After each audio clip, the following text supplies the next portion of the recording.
Hello everyone! Welcome back again to my channel. By the way, this is Mentor Choba, a political science instructor, and my goal here is to guide students on their studies. Okay, so if you are new to my channel, please don't forget to like this video today and subscribe to my YouTube channel in order for you to get updated on all my video uploads every week. Okay, so without further ado, let's start.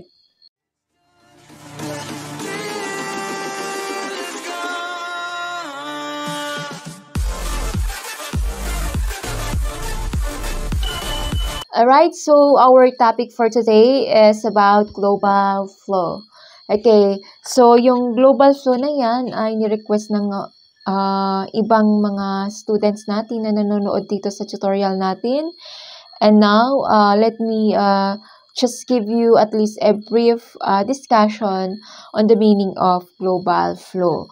So kung nanonood kayo sa iba kong mga tutorial, napanood nyo siguro ito, meron akong dinagdag na discussion doon sa metaphors of globalization. So, hanapin nyo na lang dyan sa playlist ko.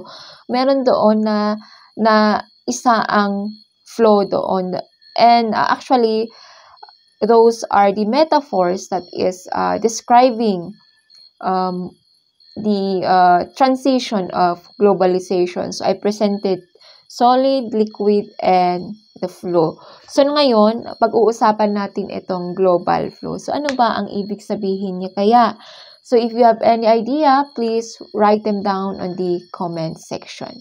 So, it says here that global flows refer to the movement of people, goods, information, and ideas across national borders on a global scale.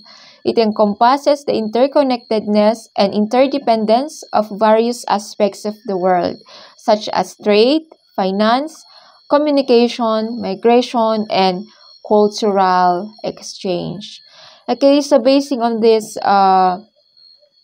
definition, it says here that global flow refers to the movement. Okay. So, yung movement ng mga tao, mga bagay, mga produkto galing sa ibang bansa papunta sa ibang bansa.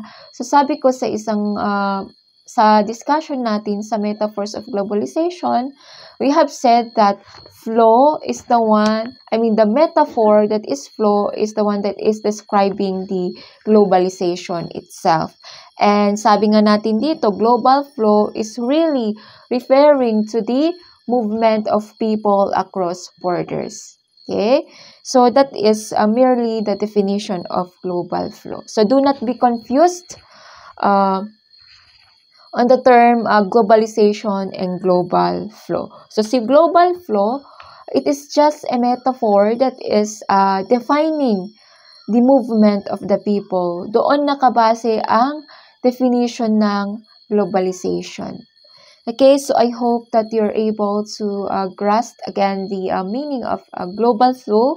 And if it's still unclear and you still wanted to clarify further, please don't hesitate to write your comment on the comment section.